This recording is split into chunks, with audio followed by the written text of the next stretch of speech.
인랜드 온누리교회 교우 여러분, 안녕하십니까? 말씀으로 나를 살피고 말씀으로 주위를 돌아보며 말씀 따라 함께 걸어가는 시간, 우리 시간입니다.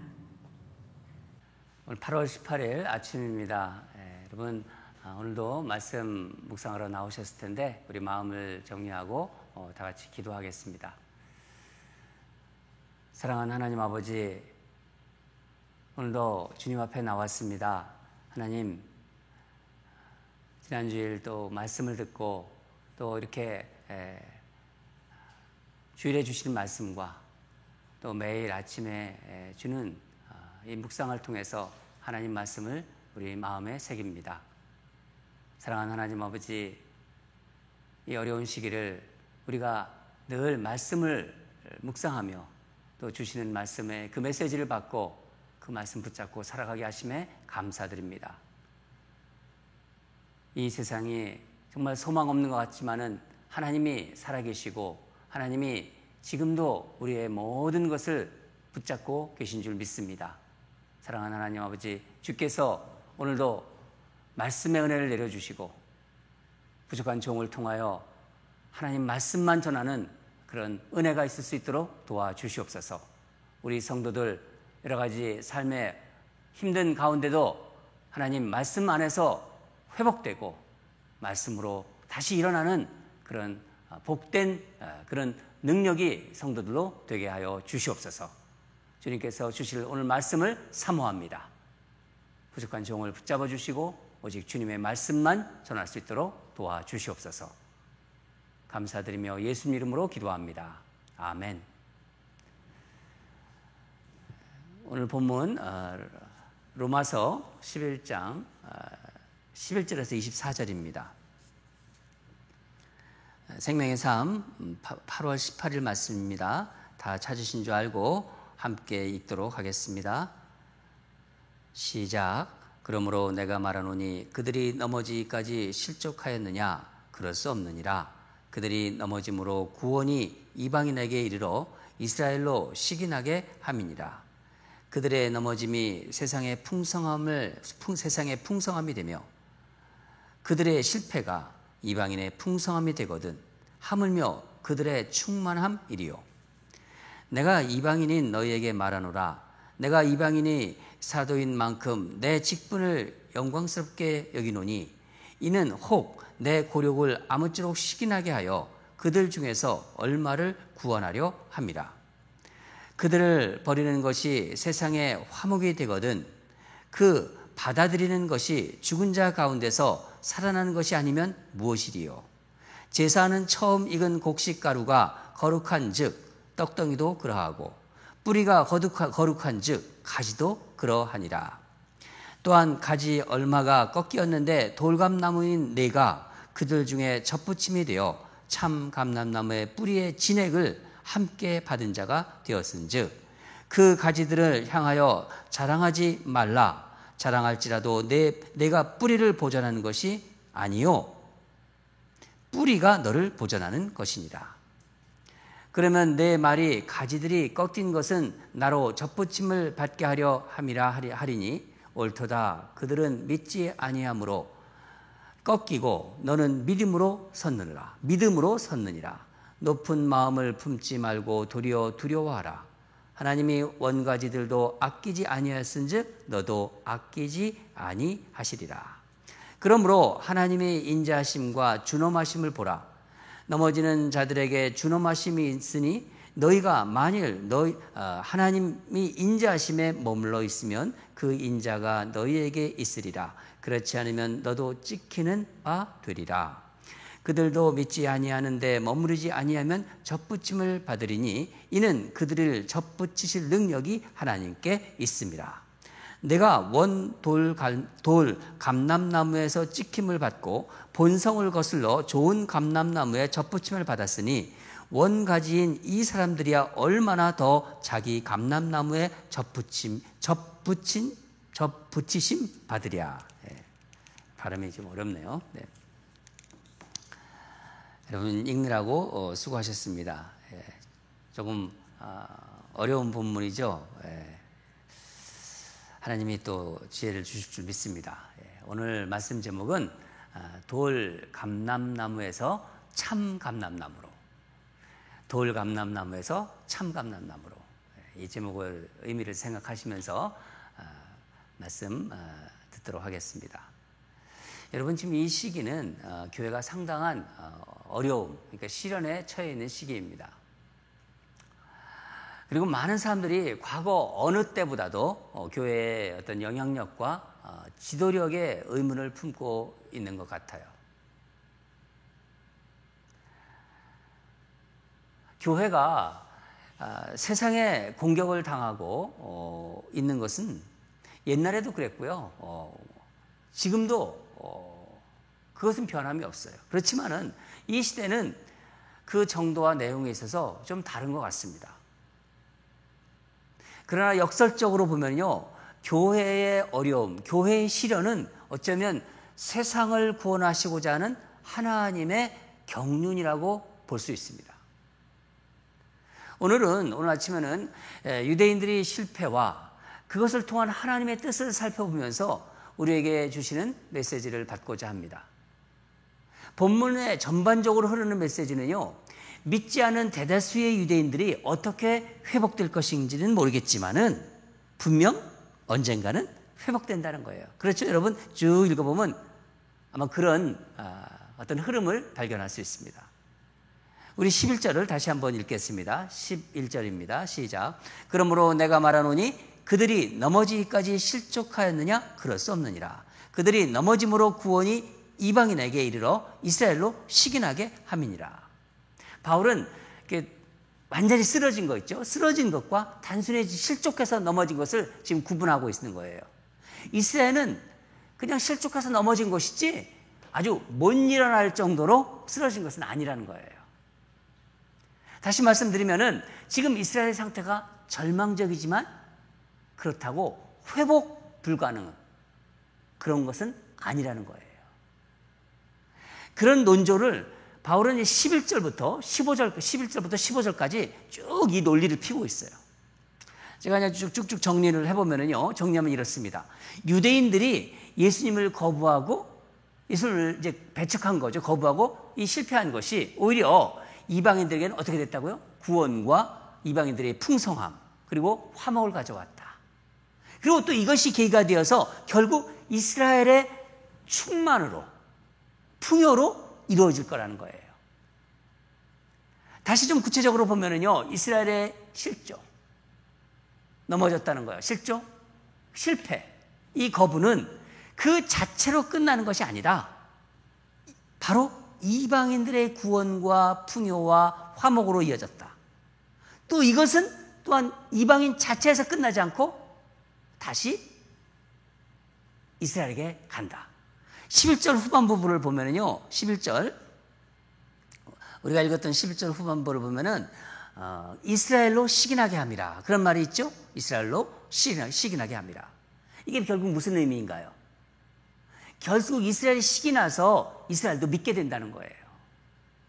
12절 마지막을 보면은요, 12절 마지막 하물며 그들의 충만함이리요.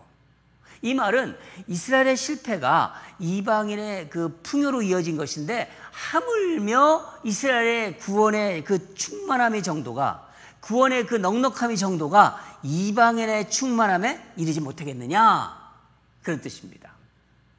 이해가 되시죠? 15절 하반부를 보면은 그 받아들이는 것이 죽은 자 가운데 살아나는 것이 아니면 무엇이리요? 이 말씀은요, 하나님께서 이스라엘을 다시 받아들이는 것이 이스라엘에게는 마치 죽은 자가 다시 살아나는 것과 같은 그런 경험을 하게 될 것이라는 뜻이에요.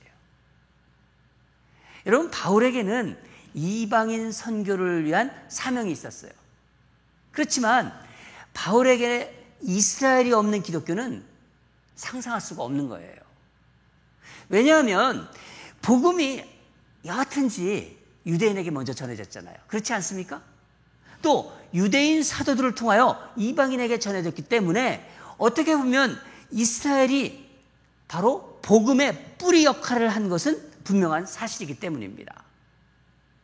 바울은 이것을 오늘 본문을 통해서 세 가지 비유를 들어가지고 설명하고 있어요. 그 세 가지를 오늘 말씀드리겠습니다.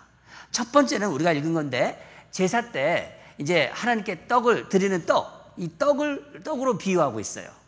16절 상반부를 보면은 어떤 말씀이 나오냐면은, 제사는 처음 익은 곡식 가루가 거룩한 즉 떡덩이도 그러하고. 이 말씀은 처음 익은 곡식으로 제사를 드리잖아요. 처음 첫 열매를 드리면요, 그 다음부터는 그런 그 음식, 거기서 나오는 걸 가지고 음식을 만들 때마다 그 곡식을 하나님께 드릴 필요가 없잖아요. 마찬가지로 이스라엘이 처음 익은 곡식을 만든 떡과 같다는 거예요. 그렇기 때문에 이스라엘이 이미 하나님께 처음 드려진 것이기 때문에 이방인들이 뿌리가 된다는 거예요. 이해가 되시죠? 예. 두 번째는 어린 나무에 비유하고 있습니다. 어린 나무. 16절 하반부, 우리가 읽지 않은 16절 하반주, 뿌리가 거룩한 즉 가지도 그러하니라. 여기서 뿌리는 어린 나무를 지금 말해요. 어떻게 보면 묘목이라고 할 수 있죠. 어린 나무를 이제 묘목을 하나님께 바치면은 그 나무에 가지가 있고 그 나무에 열매도 있죠. 당연히 하나님께 드린다는 거예요. 드려진다는 것이죠. 이스라엘이 어린 나무, 묘목의 역할을 했다는 거예요. 이것은 이스라엘이 처음 예수님을 영접했기 때문에 여하튼 다 영접은 하지 않았지만은 이스라엘의 부분적으로, 또 유대인 중에서 부분적으로 예수님을 믿은 자들이 있지 않습니까? 그 영접이 있었기 때문에 그 나무의 열매인 가지라고 볼 때 그 이방인들이라고 생각하는 거예요. 이방인들이 예수님을 영접했다는 그런 의미입니다. 마지막으로 바울은 그 젖부침의 비유를 지금 아주 많이 설명하고 있습니다. 바울은 돌감람나무가 참감람나무에 젖부침되는 것을 이제 비유로 이제 말하고 있는데, 우리 17절을 다시 한번 읽겠습니다. 시작. 또한 가지 얼마가 꺾이었는데 돌감람나무인 내가 그들 중에 젖부침이 되어 참감람나무 뿌리의 진액을 함께 받은 자가 되었은즉. 여기서 참감람나무는 뭐죠? 뭐를 가리키죠? 이스라엘을 말합니다. 그리고 돌감나무는요, 이방인들을 말하죠. 그러니까 참감람나무 가지에 돌감람나무 가지인 이방인이 젖부침을 받았다는 것입니다. 어떻게 보면은 돌감람나무인 이방인은 참감람나무 덕분에 구원을 얻은 셈이라는 것이죠. 그러니까 이방인의 뿌리 역할을 했다는 거예요. 바울은 여기서 강조하고 싶은 게 바로 뿌리를 강조하고 싶은 것 같아요. 중요한 것은 뿌리라는 것입니다. 18절, 우리 18절을 같이 읽겠습니다. 시작. 그 가지들을 향하여 자랑하지 말라. 자랑할지라도 내가 뿌리를 보존하는 것이 아니요 뿌리가 너를 보존하는 것이니라. 내가 뿌리를 보존하는 것이 아니요 뿌리가 너를 보존하는 것이니라. 가지가 뿌리를 보존하는 것이 아니라 뿌리가 가지를 보존하는 것이다. 바로 그 말씀입니다. 이 말씀은 이방인이 믿음으로 이스라엘에 젖부침되었지만, 이방인 너희가 교만하면은 원가지인 유대인들이 꺾어진 것처럼 너희도 하나님께서 아끼지 아니하신다는 거예요. 그러니까 이 젖부침의 주권은 하나님 손에 있다는 것입니다. 꺾여진 유대인들, 원래 원가지죠. 이 꺾인 유대인이라 하더라도 젖붙인 이방인처럼 얼마든지 또 회복될 수 있다는 말씀이에요. 하나님이 그렇게 하신다는 거죠. 그러면 이 젖붙임은 과연 무엇에 달려 있는 거죠? 그것은 뒷부분을 보면은 예수님을 믿느냐 믿지 않느냐에 달려 있다는 것입니다. 저는 이 부분을 묵상하면서 지난번 묵상한 말씀이 생각났어요. 우리가 로마서 볼 때 앞부분에서 묵상한 건데, 로마서 1장 16절 말씀입니다. 이 복음은 모든 믿는 자에게 구원을 주시는 하나님의 능력이 됨이라. 먼저는 유대인에게요, 그리고 헬라인에게로다. 여러분, 이처럼 바울은요, 믿지 않는 유대인들이 다시 돌아올 기회가 열려져 있다는 것을 강조하고 있는 것입니다. 그것은 믿는 이방인인 우리가 참 감람나무에 접붙여진 것과 비교해도 조금도 뒤처지지 않는다는 거예요. 뒤처지지 않는다는 거죠. 사랑하는 여러분,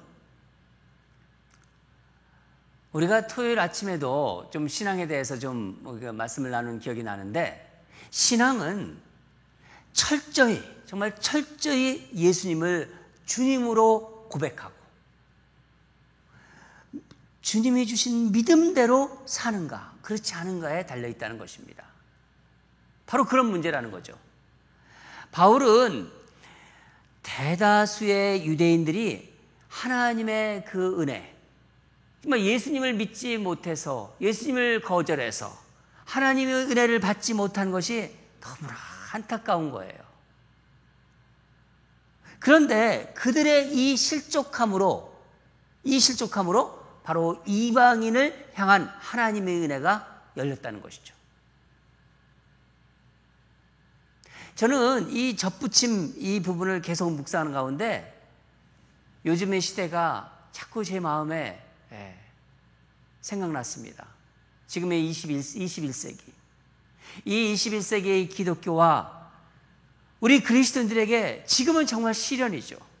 정말 큰 시련의 시기입니다. 환난의 시기입니다.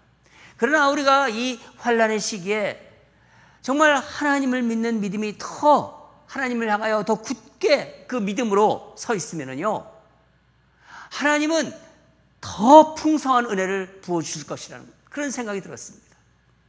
하나님의 구원의 은혜가 우리를 통하여 아직 접붙여지지 않은 또 다른 돌 감람나무에게 임할 것이라는 생각이 계속 들었습니다. 저는 접붙여진 그 우리를 보고 다른 돌 감람나무들이 이 시기에 돌아오기를 간절히 고대합니다. 여러분, 그때 한번 생각해 보세요. 그들이 돌아오려면은 어떻게 해야 됩니까?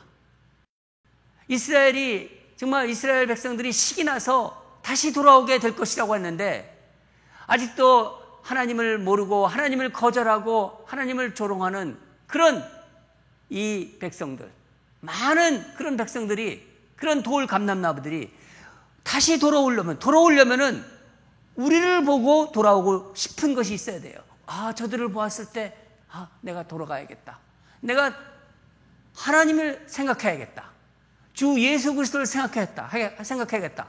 바로 그런 것이 있어야 된다는 거죠. 그것이 무엇일까요? 여러 가지로 얘기할 수 있지만요, 그냥 한 가지로만 말한다면은 예수 믿는 사람은 정말 다르구나. 그것을 그들이 알아야 됩니다. 이 시기에도, 이 환난의 시기에도 저들은 참 다르구나.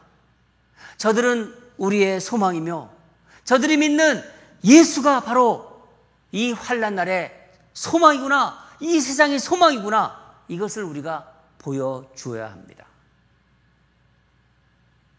어떻게 구체적으로 다르다는 것을 제가 설명할 필요는 없을 거예요. 여러분이 이미 다 아실 거예요. 많은 말씀을 들었고 늘 말씀을 묵상하지 않습니까? 우리가 다 알고 있을 것입니다. 여러분, 저는 소망합니다. 여러분도 소망하실 거예요. 이 전염병 환난 시에 돌 감람나무에서 정말 참 감람나무로 접붙여지는 은혜가 이 지구상에 온 미국뿐만 아니라 한국 또 여러 나라에서 여기저기에서 정말 우후죽순처럼 솟아나고 그런 것을 볼 수 있게 되기를 간절히 기도합니다. 여러분, 우리 함께 기도하기를 원합니다.